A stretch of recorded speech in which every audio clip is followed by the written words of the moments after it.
Hello dear friends and welcome to Monday. As you maybe know, I'm traveling around the world all the time, the workshops in a lot of different countries around whole the planet. And mostly, for sure, I'm flying by the airplane, but sometimes in United States, in Canada, if I have a workshop, I'm traveling by my car. And this time we'll talk about really travel around the world, travel by art from the car.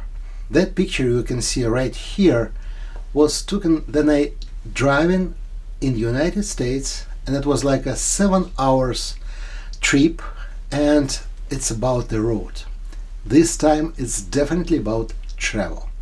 So I'm just driving, and sometimes it's just feeling of the road, feeling of the travel, and you see the pretty similar landscape all the time than you driving your car.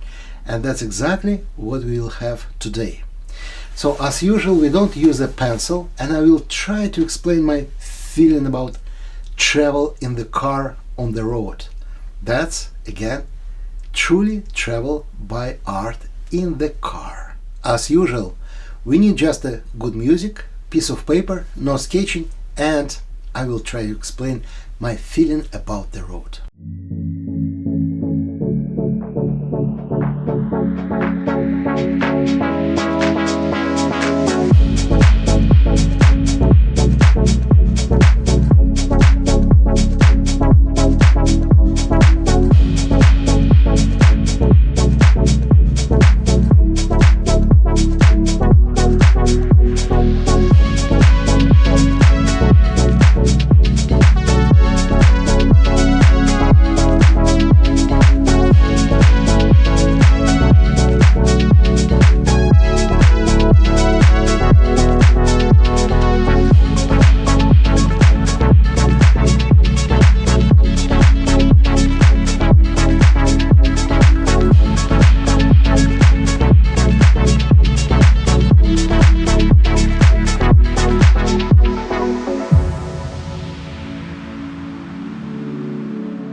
You know, it's very interesting to back to that trip after the couple of months, just because I took that beautiful photo. And I hope you enjoy that process and it feels like you was in my car with me on that road. I hope you enjoy that. I wish you good luck, be creative, and definitely I see you in the next Monday. Thank you and stay healthy. Bye bye.